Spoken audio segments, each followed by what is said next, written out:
আপনি কি কখনো ভোরে ঘুম থেকে উঠে এমন একটা স্বপ্ন দেখেছেন যেটা সারা দিন আপনার মাথা থেকে যাচ্ছে না? মনে হচ্ছে এই স্বপ্নটা শুধু স্বপ্ন না, এর পেছনে কোনো ইশারা লুকানো আছে। আর যদি আমি বলি স্বপ্নে কিছু নির্দিষ্ট খাবার দেখলে তা আপনার জীবনের পরিবর্তনের, রিজিক বাড়ার, এমনকি ধনী হওয়ার ইঙ্গিত হতে পারে, তাহলে আপনি কি বিশ্বাস করবেন? কিন্তু থামুন, আপনি কি জানেন ইসলামের স্বপ্নকে শুধু মনের কল্পনা বলা হয়নি, বরং হাদিসে এসছে সত্য স্বপ্ন আল্লাহর পক্ষ থেকে একটি সুসংবাদ। নবী করিম সাল্লাল্লাহু আলাইহি ওয়াসাল্লাম বলেছেন, সত্য স্বপ্ন নবুয়াতের অংশ। তাহলে প্রশ্ন হলো, আপনি যে স্বপ্ন দেখছেন সেটা কি শুধু কল্পনা, নাকি আল্লাহর পক্ষ থেকে কোনো বিশেষ ইশারা? আজকের এই ভিডিওতে আমি আপনাকে এমন 5টি খাবারের কথা বলবো যেগুলো যদি আপনি স্বপ্নে দেখেন, অনেক আলেমদের মতে তার রিজিক বৃদ্ধির, বরকতের এবং জীবনে বড় পরিবর্তনের সংকেত হতে পারে। কিন্তু সবচেয়ে গুরুত্বপূর্ণ বিষয় হলো এগুলো কাউকে বলা উচিত কিনা সেটাও আপনি শেষে বুঝতে পারবেন। কারণ পবিত্র কোরআনে আল্লাহ তাআলা বলেন, তিনি যাকে ইচ্ছা রিজিক বাড়িয়ে দেন আর যাকে ইচ্ছা সীমিত করেন। সূরা রাদ 26। ভাবুন তো, আপনার জীবন যদি সত্যিই পরিবর্তন হতে চলেছে আর আল্লাহ আপনাকে আগে থেকেই কোনো ইশারা দিয়ে থাকেন, তাহলে আপনি কি সেটা বুঝতে পারবেন? আর সবচেয়ে রহস্যময় ব্যাপার হলো, এই স্বপ্নগুলো অনেক সময় মানুষকে ধীরে ধীরে এমন এক পর্যায়ে নিয়ে যায় যেখানে তার জীবন সম্পূর্ণ বদলে যায়, কিন্তু সে বুঝতেই পারে না শুরুটা কোথা থেকে হয়েছিল। তাই শেষ পর্যন্ত ভিডিওটি দেখুন, কারণ প্রথম খাবারটি শুনলে আপনি নিজেই অবাক হয়ে যাবেন। প্রথম স্বপ্ন, মধু দেখা বা খাওয়া। আপনি যদি স্বপ্নে মধু দেখেন বা মধু খেতে দেখেন, তাহলে অনেক ইসলামী ব্যাখ্যাকারদের মতে এটি অত্যন্ত শুভ একটি ইঙ্গিত হতে পারে। মধু সাধারণত পবিত্রতা, বরকত এবং হালাল রিজিকের প্রতীক হিসেবে ধরা হয়। ভাবুন তো, আপনি ঘুমিয়ে আছেন আর স্বপ্নে দেখছেন কেউ আপনাকে খাঁটি মধু দিচ্ছে, অথবা আপনি নিজে মধু খাচ্ছেন। মিষ্টি সেই স্বাদ যেন শুধু মুখেই না, আপনার হৃদয়েও অনুভূত হচ্ছে।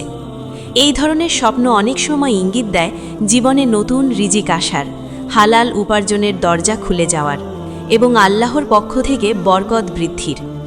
পবিত্র কোরআনে আল্লাহ তাআলা মধুর বিষয়ে বলেন, এর মধ্যে মানুষের জন্য রয়েছে শিফা বা আরোগ্য। সূরা আন-নাহল 69। অর্থাৎ মধু শুধু খাবার নয়, এটি আল্লাহর একটি বিশেষ নিয়ামত।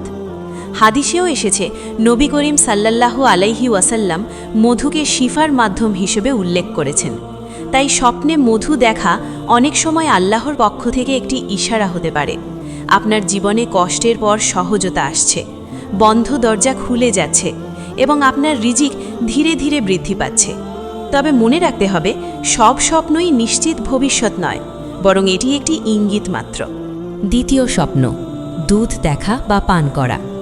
আপনি কি কখনো স্বপ্নে দেখেছেন আপনাকে কেউ সাদা পরিষ্কার দুধ দিচ্ছে, অথবা আপনি নিজে মধুর মতো দুধ পান করছেন?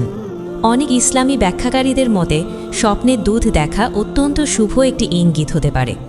দুধ সাধারণত পবিত্রতা, ফিতরত বা স্বাভাবিক ঈমান এবং হালাল রিজিকের প্রতীক হিসেবে ধরা হয়। ভাবুন তো, আপনি গভীর ঘুমে আছেন আর স্বপ্নে দেখছেন একেবারে সাদা তাজা দুধ। সেই দুধ পান করার সাথে সাথে যেন মনে এক অদ্ভুত শান্তি নেমে আসছে।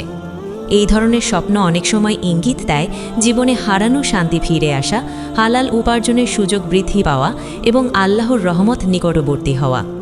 হাদিসে এসেছে, নবী করিম স্বপ্নে দুধকে ইলম বা জ্ঞান হিসেবে ব্যাখ্যা করেছেন। সহিহ বুখারী। অর্থাৎ দুধ শুধু খাবার নয়, এটি অনেক সময় জ্ঞান, হেদায়াত এবং কল্যাণের প্রতীক। তাই স্বপ্নে দুধ দেখা অনেক সময় ইঙ্গিত দিতে পারে আপনার জীবনে নতুন দিক খুলতে যাচ্ছে। আল্লাহ আপনাকে হালাল রিজিকের সাথে সাথে হেদায়াতও দান করছেন। তবে মনে রাখতে হবে, প্রতিটি স্বপ্নই নিশ্চিত ভবিষ্যৎ নয়, বরং এটি একটি ইশারা, আর আসল জ্ঞান আল্লাহর কাছেই। তৃতীয় স্বপ্ন, খেজুর দেখা বা খাওয়া। আপনি কি কখনো স্বপ্নে দেখেছেন আপনি খেজুর খাচ্ছেন, অথবা কেউ আপনাকে খেজুর দিচ্ছে? এই স্বপ্ন অনেক ইসলামী ব্যাখ্যায় অত্যন্ত শুভ একটি ইঙ্গিত হিসেবে ধরা হয়।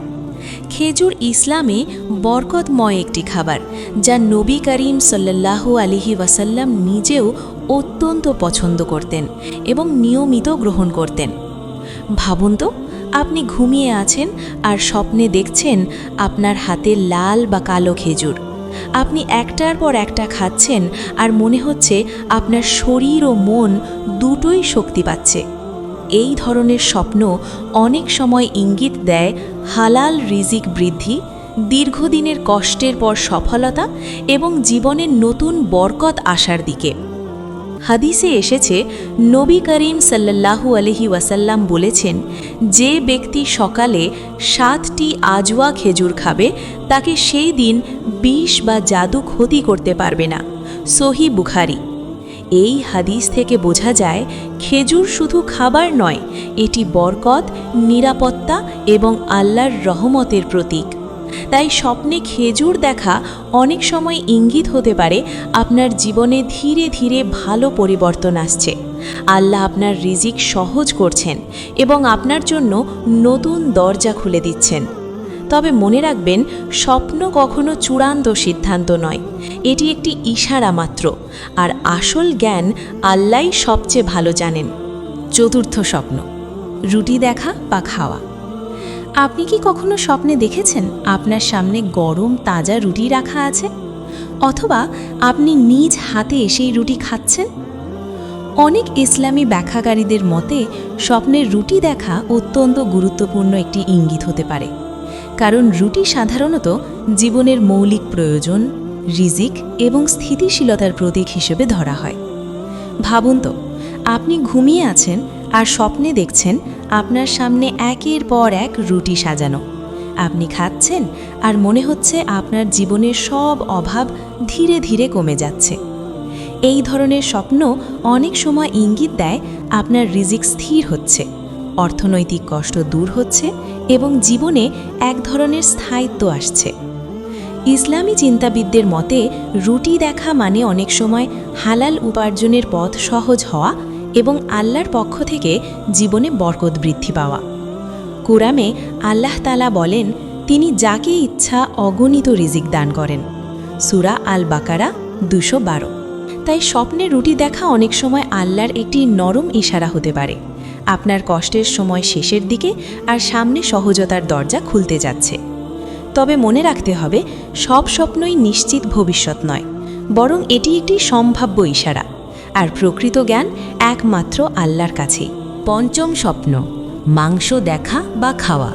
আপনি কি কখনো স্বপ্নে দেখেছেন আপনি মাংস খাচ্ছেন, অথবা কাঁচা রান্না করা মাংস আপনার সামনে রাখা আছে? অনেক ইসলামী ব্যাখ্যাকারীদের মতে স্বপ্নে মাংস দেখা একটি গভীর অর্থবহ ইঙ্গিত হতে পারে। মাংস সাধারণত রিজিক, শক্তি এবং জীবনের বড় পরিবর্তনের প্রতীক হিসাবে ধরা হয়, তবে এর ব্যাখ্যা নির্ভর করে অবস্থার ওপর। ভাবুন তো, আপনি ঘুমিয়ে আছেন আর স্বপ্নে দেখছেন সুস্বাদু রান্না করা মাংস আপনার সামনে রাখা আছে। আপনি খাচ্ছেন আর মনে হচ্ছে আপনার শরীরে নতুন শক্তি ফিরে আসছে। এই ধরনের স্বপ্ন অনেক সময় ইঙ্গিত দেয় জীবনে বড় সুযোগ আসা, হঠাৎ রিজিক বৃদ্ধি পাওয়া কিংবা দীর্ঘদিনের কষ্টের পর স্বস্তি পাওয়া। তবে কিছু ব্যাখ্যায় বলা হয়, কাঁচা মাংস দেখা কখনো কখনো সতর্কতার ইশারাও হতে পারে, যেমন ভুল পথে আয় বা কারো সাথে বিবাদের সম্ভাবনা। তাই স্বপ্নের ধরন খুব গুরুত্বপূর্ণ। ইসলামে স্বপ্নকে 3 ভাগে ভাগ করা হয়েছে: সত্য স্বপ্ন, মনের কল্পনা এবং শয়তানের প্রভাবিত স্বপ্ন। সহিহ হাদিস। তাই সব স্বপ্নই নিশ্চিত ভবিষ্যৎ নয়। কোরআনে আল্লাহ তাআলা বলেন, আল্লাহ যাকে ইচ্ছা রিজিক বৃদ্ধি করেন এবং সীমিত করেন। সূরা রাদ 26 নম্বর আয়াত। তাই স্বপ্নে মাংস দেখা অনেক সময় আল্লাহর পক্ষ থেকে একটি ইশারা হতে পারে, আপনার জীবনে বড় পরিবর্তন আসছে, কিন্তু সেই পরিবর্তনকে সঠিকভাবে বুঝে চলা আপনার দায়িত্ব। সবশেষে মনে রাখবেন, স্বপ্ন ইশারা দিতে পারে, কিন্তু সিদ্ধান্ত আর হিদায়েত একমাত্র আল্লাহর কাছ থেকেই আসে। এখন আপনি 5টি স্বপ্ন সম্পর্কে শুনলেন: মধু, দুধ, খেজুর, রুটি এবং মাংস। অনেকেই এই স্বপ্নগুলো দেখার পর মনে করেন এটাই বুঝি নিশ্চিত ধনী হওয়ার সংকেত, বা আমার জীবন এখনই বদলে যাবে। কিন্তু থামুন, ইসলামের স্বপ্নকে কখনোই চূড়ান্ত ভবিষ্যৎ বলা হয়নি, নবী করিম সাল্লাল্লাহু আলাইহি ওয়াসাল্লাম বলেছেন, সত্য স্বপ্ন আল্লাহর পক্ষ থেকে সুসংবাদ, আর খারাপ স্বপ্ন শয়তানের পক্ষ থেকে ভয় দেখানো হতে পারে। সহিহ বুখারী। তার মানে কি বুঝলেন? সব স্বপ্নই বাস্তব ভবিষ্যৎ নয়, বরং কিছু স্বপ্ন একটি ইশারা, কিছু সতর্কতা, আর কিছু শুধুই মনের চিন্তার প্রতিফলন। আর সবচেয়ে গুরুত্বপূর্ণ কথা হলো, রিজিক, সফলতা, ধনী হওয়া এগুলো সবই আল্লাহর হাতে। কোরআনে আল্লাহ তাআলা স্পষ্ট বলেছেন, তিনি যাকে ইচ্ছা রিজিক বাড়িয়ে দেন আর যাকে ইচ্ছা সীমিত করেন। সূরা রাদ ২৬। তাই স্বপ্ন দেখে ভয় পাওয়া বা অন্ধভাবে বিশ্বাস করা নয়, বরং আল্লাহর দিকে আরও বেশি ফিরে যাওয়া, দোয়া করা, হালাল পথে চেষ্টা করা, এটাই আসল শিক্ষা। কারণ সত্যিকারের পরিবর্তন স্বপ্নে নয়, পরিবর্তন আসে আপনার আমল, নিয়ত আর আল্লাহর রহমতে।